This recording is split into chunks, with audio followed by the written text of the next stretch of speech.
Welcome to Vision. I'm so glad that you joined us. My name is Claire Mullen, and I'm your host for today's show. I'm going to be interviewing a lady on a very important topic. Yes, efficient heating and air conditioning. We all need it. We all need to know the right way to do it. It's my pleasure to introduce to you Susan Nickel. She is the CEO of Coldcraft, and she has agreed to come upon our show and tell us all about it. Thank you so much and welcome. Thanks, Claire. Wow, this is such an important topic with all the heating and the climate problems going on back east. We're in a perfect spot, right? Or are we? Well, right now we are. Right now it's very mild temperatures here, and we really have some easy times with heating and air conditioning. Mm-hmm. In fact, our houses are kind of built for this temperature. Okay, well, let's talk a little bit first about your particular journey. I mean, who would ever think that a pretty lady like you would be talking about a male? Well, no, I'm not sure. I shouldn't say that maybe about this particular profession.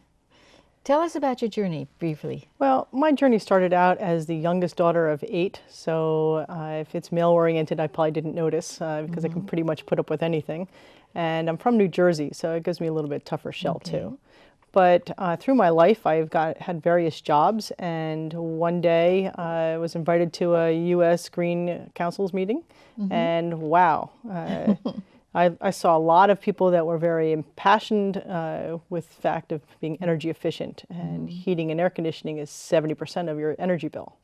Wow, and that's really important when we're paying for it and we need it.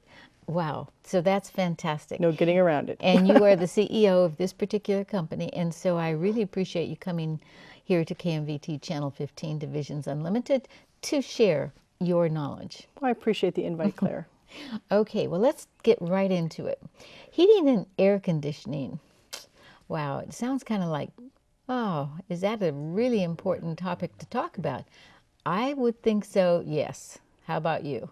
Oh, it's absolutely important because if we can save on our heating and air conditioning, you can just imagine the energy efficiency we can do just here in the Bay Area. Mm-hmm. Well, I understand that the people in the east are really, the temperatures back there are just incredible, but we're here in California. What's the difference?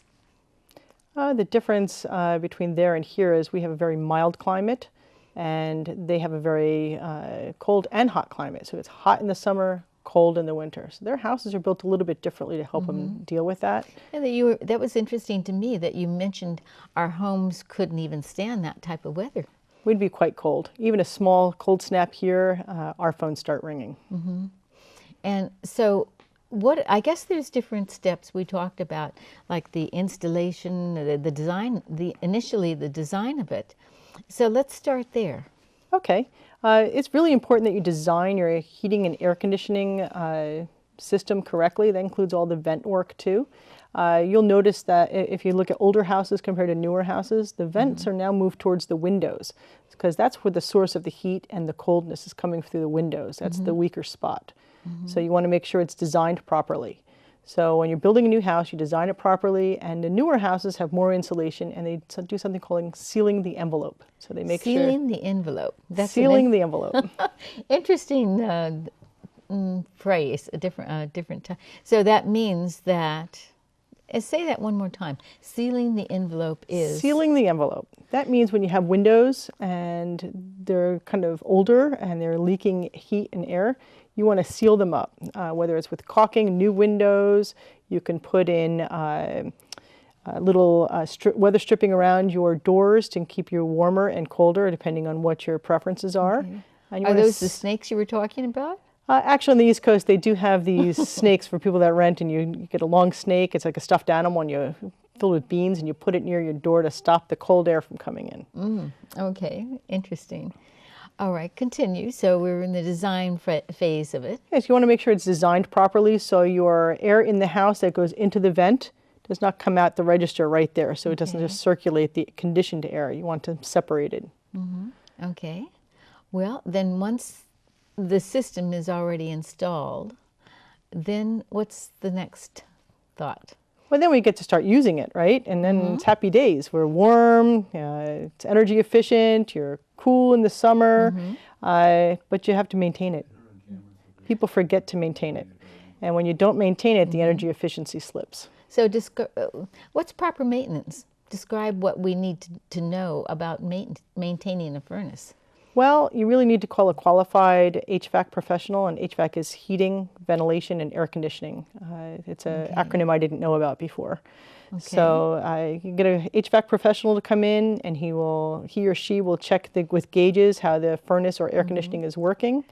And they will also change your filter, they'll clean it up, and they'll make it run more energy efficient. You should do it once a year. So when people get these coupons in the mail from companies to say, we'll come out and we'll service your furnace or whatever, should we be very, very careful because they should be certified? Or what? Yeah, you want to make sure that the HVAC professional that you use has a license, a contractor's license for heating and air conditioning. Okay. And you also want to make sure that it's just not a scam to get in your house to replace your furnace. A reputable company will look at the furnace. If they see something like perhaps a cracked heat exchanger or holes in the heat exchanger where you're going to get carbon monoxide into your air that you breathe, that's a problem. That's a real problem. That's deadly. Absolutely. And it's colorless and it has no odor, and you wouldn't even know it until you start having flu-like symptoms or worse. Flu-like. Okay, that's interesting. That's interesting. So but I want to kind of stress this part about having the qualified person work on your home. Well, it's really important for the qualified person because we're talking about a piece of equipment that has combustion and carbon monoxide. And you want to make sure that they're treating that furnace as if you're going to keep it for a long period of time. Find everything wrong with it and tell you what those things are. And you can make a judgment call whether you want to fix it or not fix it. So we look at things that might be breaking soon. Well, would it be a good idea to have a person, once you are told by one of these so-called professionals that I think you need to replace your furnace, would it be a good idea to get a second opinion? Absolutely. I would suggest getting a second opinion, especially if you've got a really low dollar deal on that maintenance. Have someone come in and take a second look. Have someone come in with a gooseneck scope, go inside your furnace and take a look at that heat exchanger and look for cracks and pits and fissures where that carbon monoxide can get through. If that's there, you probably need to replace the furnace. Okay, describe what it might look like. Well, it could be the heat exchanger is a tube and it's heat inside there and the air blows over top to make it warmer inside your house. So when you look at that tube, it almost looks like a radiator hose. And you can, only it's metal, and you can see little holes in it or rusting or anything that's going to make it so something can pass through and the gases or flames can pass through it. You don't want that to happen, so you want to keep that intact. If that's intact, that's the most expensive part of the furnace. Okay. Now, some people have fires. Now, where the fire comes when? What happened? What causes the fires? Well, I think a lot of people don't really change that filter as often as they should because it's kind of out of sight, out of mind. It's in a closet, it's in the garage, it's in an attic, or maybe even under your house, and you're not changing the filter enough, so the airflow is not really coming through the furnace.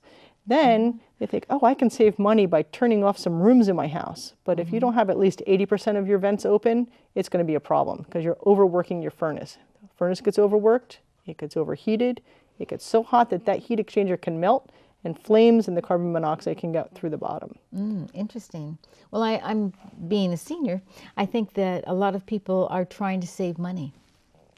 And those coupons look like good, really good deals. That's what, I know a lot of people that always are looking for good deals. And what you're talking about is really important. It's critical, isn't it? Well, you don't want to just leave this to anybody to do. A lot of those coupons send their junior guys out to take a look at it. They're not even that experienced yet, so they might not see some problems that a more experienced technician would see. So what does it, maybe a maintenance call is different than a service call, correct? Absolutely. Okay. What does a maintenance call run, maybe? The Well, it cost of depends on the maintenance. company. So I think it Just would run average, like a anywhere from like range. 130 to maybe 200 to do the full gamut inside your furnace. So you got, remember, you have to pay for a truck to come out that typically has about $30,000 worth of equipment on it. Wow. A skilled technician that's got to have at least 5 years experience, or they really don't know what they're doing. And then they're going to check every component in that furnace to make sure that it's working properly, efficiently, and safely, most of all.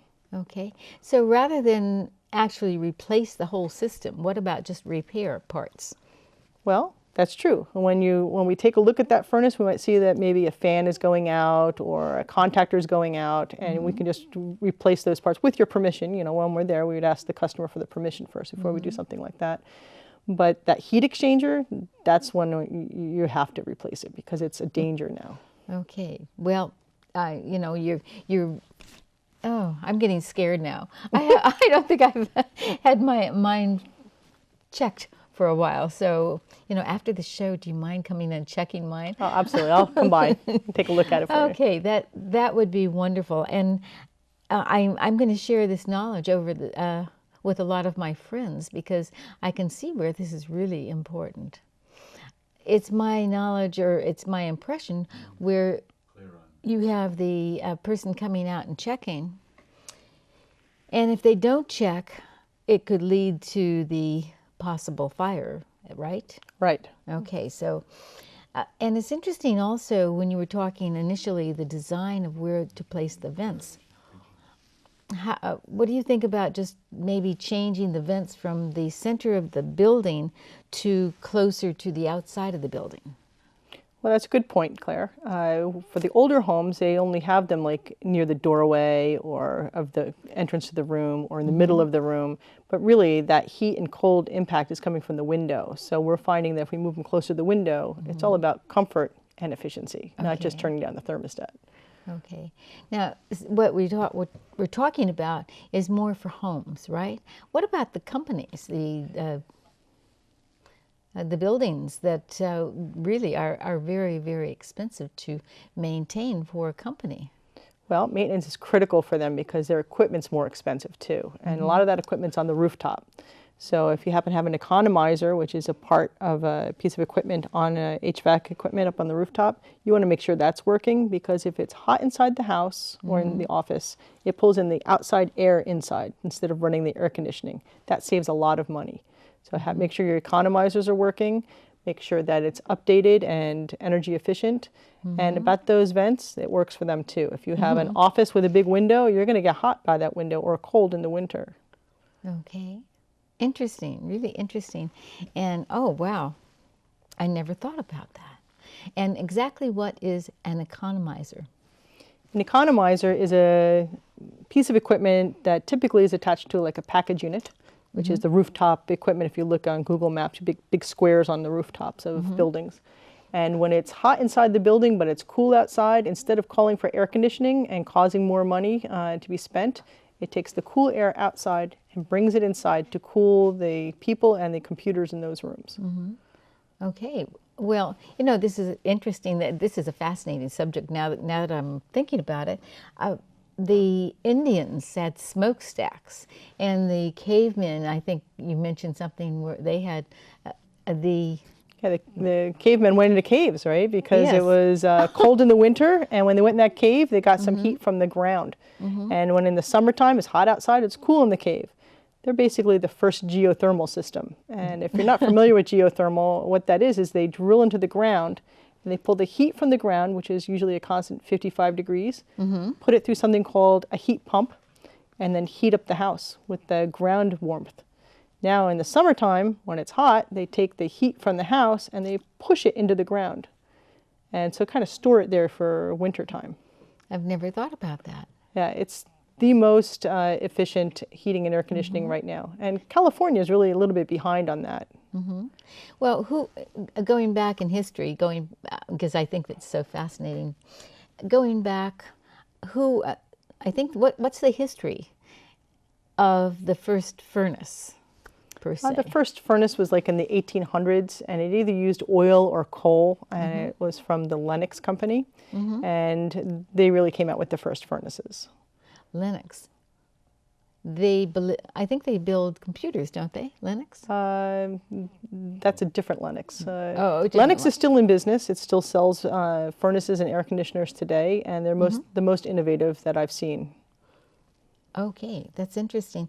And I believe that was the Industrial Revolution? Absolutely. During the Industrial Revolution is about when they really started going with the heating systems. Now, what do you think your parents are thinking of you? Because you're so knowledgeable on this topic. I think they're probably wondering where I learned it all from so quickly. So. Yeah, I'm kind of curious too, and your older sisters that. Well, they think I'm crazy anyway, but I'm always into doing something different, and heating and air conditioning is definitely different. It really afforded me a chance to make a difference in the green movement, smaller carbon footprint, just make you feel better about having something more energy efficient and more money in your wallet. That's really the key, is more money in the wallet. More money in the wallet. And every home has to have a furnace. So you might as well make sure that you get the best and the most efficient. And you mentioned something about when you purchase I like the idea of purchasing, delivery, installation, and takeaway, which is a service all companies should really pay attention to for customer service. Right. You want the full service, right? You want to say, okay, you have someone come to your house, they do measurements, they talk about the different furnaces, give you all the choices, and then you pick the choice, and then you want them to come in with the furnace, not delivered to your house, but come with the furnace, take out the old one and recycle it because we're trying to be green, put the new one in, and make sure you have qualified people testing and starting up that furnace. Again, it's a combustion appliance. Okay. What do they do with these old furnaces? Well, we have a recycle company come and pick them up, and they tear them apart and we recycle the components. Okay. And then they can recycle and use the metals? They use the metals in there and the materials to make other things. I don't know exactly what they do with them, but I know that we make sure that everything gets recycled. So where do you see yourself, say, in 10 years? 10 years. Let's see, 10 years, I'm hoping to really have the company be a bigger company than it is today. Right now we have 15 people in the company, and I expect it to be more like maybe 25 or 35 people. And I really want to be the leader in HVAC for energy efficiency. Okay. In the Bay Area. Do you think that maybe we're going to come up with some special methods? Because for the people in the East Coast, they're living and they're totally freezing. We're very comfortable here in California compared to them. Do you have any idea what maybe what's on the horizon? Well, there is that global warming thing that people keep talking about with being hotter and colder than normal. Right now we're experiencing dry, warm weather, so maybe we need to have more air conditioning in the future. Or maybe we need to have more heating in the future. It really depends on what those weather patterns go through. I wonder if there's any way that we would be able to, and this sounds like a dream, of course, some way, somehow, transfer our conditions, our climate conditions to the East and share. If you can solve that, I think that you can get a nice position in the White House. It feels like when I'm watching the news, I'm thinking, oh, those poor people. Send them some heat. Yeah. So, I have all this heat and I'm very comfortable. I have no idea, but it seems like someone should come up with some unique ideas and create some unique ideas. I have heard of some government people working on changing the weather with different things that they're putting in the sky, but I don't know if that's just people that are scared and thinking that's going on, or if there's some truth to that. Well, we'll hope and pray that someone up there will send us either an idea or better weather. For us. Better weather would be good. Yeah, maybe that's the easiest way to do it. So, okay, you would like to be with the same company, with the same industry, the same... same company, same industry, big. Big, much bigger. Okay, well, I wish you the best of luck. Oh, thank you.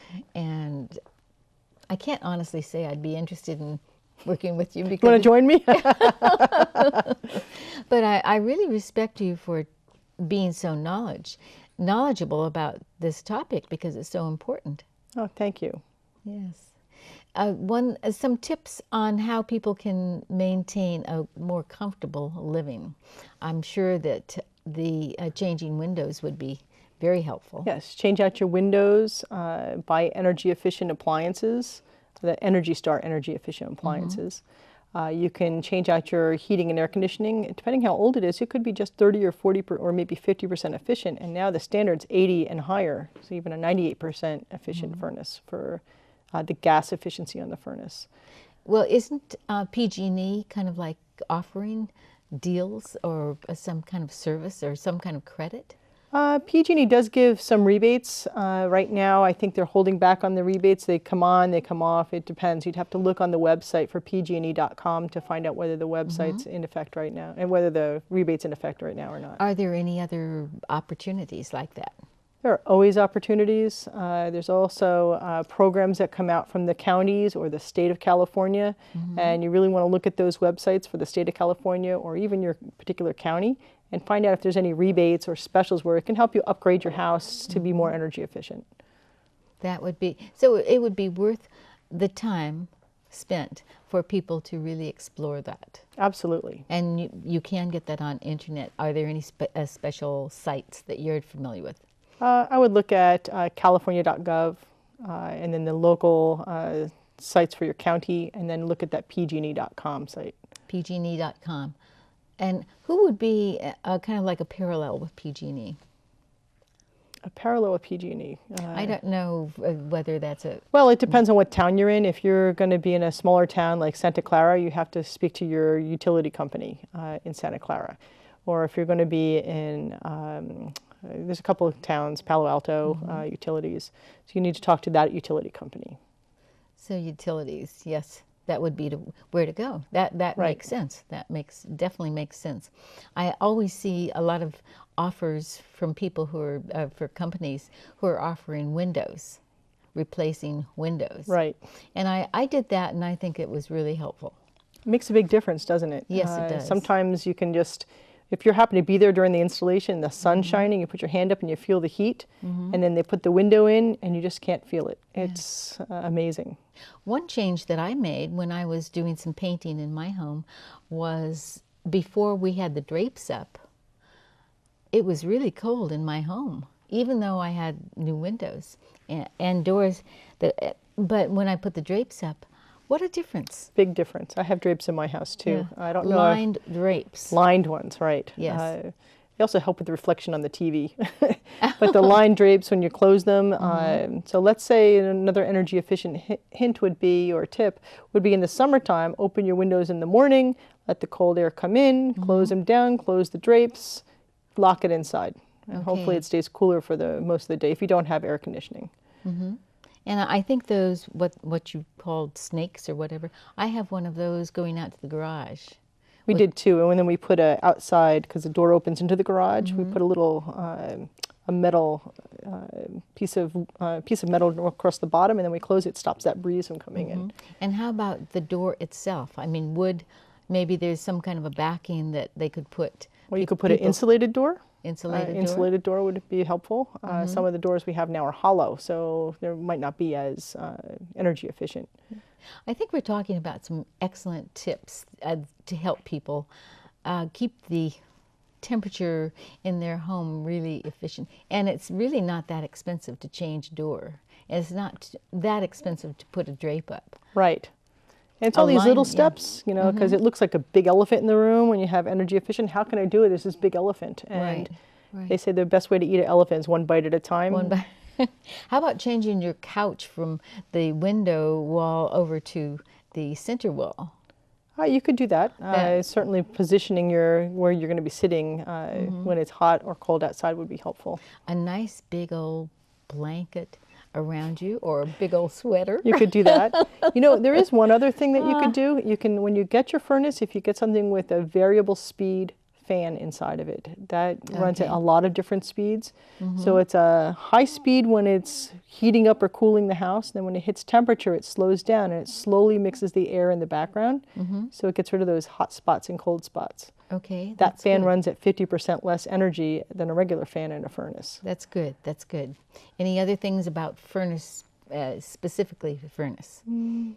Maintain it, keep it clean, it'll last a good long time. Okay, change the filter. Change the filter. Why is the filter so important? That's just the air coming into your home, right? The air going into the furnace is filtered.